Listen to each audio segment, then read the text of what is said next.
Hello friends, फिर हम next video लेके आपके सामने हाजिर हैं अपनी क्लास अपनी यूट्यूब चैनल पास पढ़ाई करने में। ठीक है, आज हम पढ़ने वाले क्लास 10 के फर्स्ट चैप्टर प्रकाश का प्रवर्तन या रिफ्लेक्शन ऑफ लाइट। ठीक, आज हम प्रकाश के परावर्तन के पार्ट में वीडियो पढ़ेंगे, फिर इसके पढ़ने में फिर नेक्स्ट वीडियो डालेंगे तो आगे पढ़ेंगे। ठीक है, चैप्टर का नाम है प्रकाश का परावर्तन, रिफ्लेक्शन ऑफ लाइट। सबसे पहले क्या आता है? प्रकाश। क्या आता है?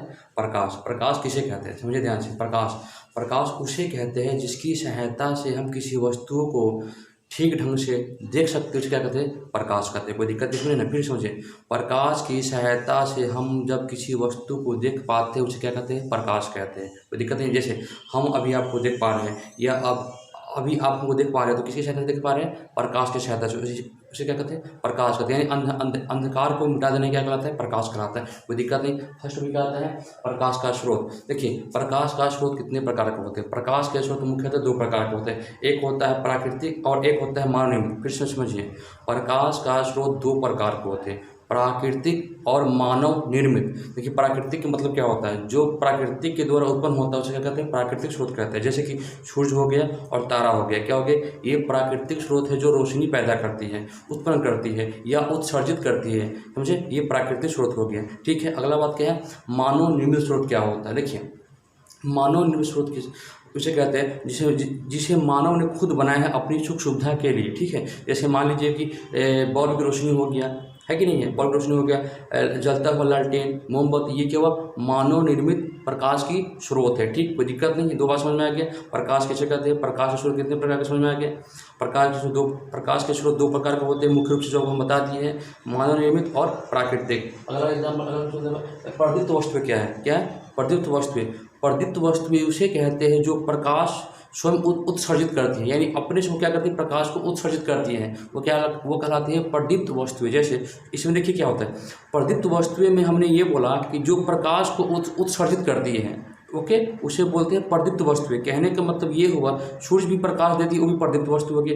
जैसे मान लीजिए ये मोमबत्ती है तो इससे प्रकाश निकलेगा तो ये भी हो गया प्रदीप्त वस्तुएं।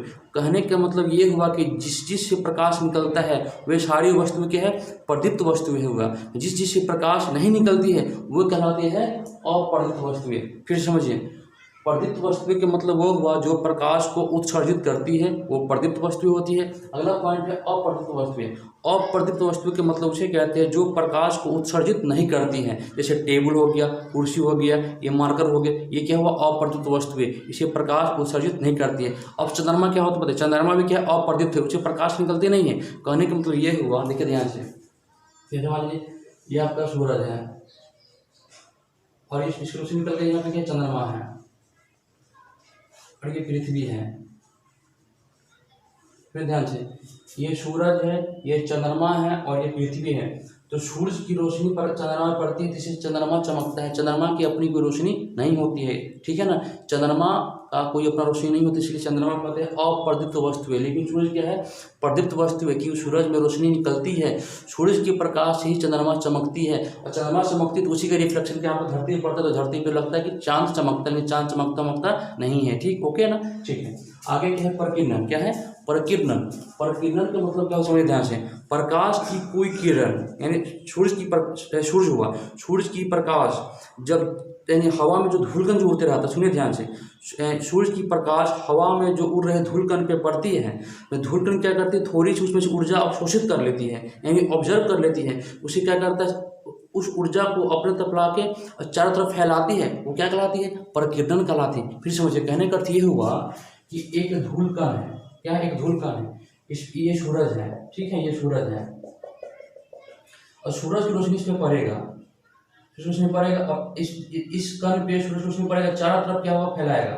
कहने का अर्थ ये हुआ कि इस सूरज की रोशनी इस पे पड़ेगा, फिर ये कण जो है थोड़ा सा उसमें ऊर्जा को अवशोषित कर लेगी और उसको चारों तरफ फैला देगी, वो क्या कहलाती है? प्रकीर्णन कहलाती है।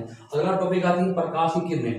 प्रकाश की किरणें जो होती है हमेशा सीधी तरफ गमन करती है। कैसे गमन करती है? हमेशा सीधी गमन करती है। कहने का अर्थ ये हुआ, और मान लीजिए यहाँ पे आदमी है, अगर यहाँ पे जाएगा तो प्रकाश इधर जाएगा, अगर ये दीवार है तो टेढ़ नहीं जाएगा, वो बात समझ में कि नहीं है। प्रकाश की किरण क्या जाती है, सीधी जाती है, और मान लीजिए दीवार अगर आ जाएगा तो ये प्रकाश फिर इधर चले आएगी, समझे समझे बात, आगे नहीं जा सकती है, इसलिए हमेशा प्रकाश सीधी रेखा में गमन करती है। अगला पॉइंट आता है प्रकाश का किरणपुंज। प्रकाश का किरणपुंज किसे कहते हैं, किरणों के समूह को, यानी बहुत सारी किरण एक ही जगह से बहुत सारी किरण निकलता है। कहने का अर्थ ये हुआ, जैसे मान लीजिए ये किरण हुआ, यहाँ से बहुत सारी किरण निकल रहा है, ये क्या कहलाता है, किरणपुंज।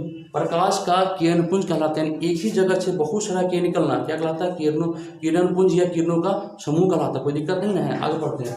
किरणपुंज मुख्य रूप से 3 प्रकार के होते हैं, 3 प्रकार के होते हैं, एक होता है अपसारी, एक होता है अभिसारी और एक होता है समांतर। फिर समझिए, किरणपुंज मुख्य रूप से 3 प्रकार के होते हैं। फर्स्ट होता है अपसारी, अभिसारी और समांतर। अब मतलब अपसारी किसे कहते हैं, अपसारी के मतलब ये होता है, हमारे जो टॉर्च है, इस टॉर्च से रोशनी, यानी टॉर्च है, टॉर्च से रोशनी जो निकलता है, यानी यहाँ से जो रोशनी निकल चारों तरफ फैल जाएगा, वो होता है अपसारी, यानी यहाँ से रोशनी निकल के चारों तरफ फैल जाना कहलाता है अपसारी।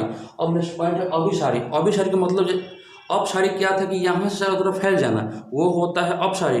अपसारी का मतलब क्या होता है, चारों तरफ से आकर एक जगह मिल जाना, यानी चारों तरफ से आकर एक जगह मिल जाना क्या कहलाता है, अभिसारी। कोई दिक्कत नहीं है। समांतर मतलब समझिए क्या होता है, समांतर मतलब दोनों की किरणें बराबर बराबर चलती हो। जैसे मान लीजिए, जैसे बस का लाइट 2 होता है, एक जितना रोशनी ये देता है उतना रोशनी ये देता है, जिसकी प्रकाश दोनों बराबर बराबर चले वो क्या कहते हैं, उसे समांतर किरणपुंज कहते हैं। क्या कहते हैं, समांतर किरण कहते हैं, समांतर किरणपुंज कहते हैं। कोई दिक्कत किसी को नहीं है। ये छोटा सा पार्ट था प्रकाश का प्रवर्तन, तो जो आपको समझ में आया होगा। फिर अगर कोई दिक्कत हो तो कमेंट करके बता सकते हैं। ठीक है, धन्यवाद।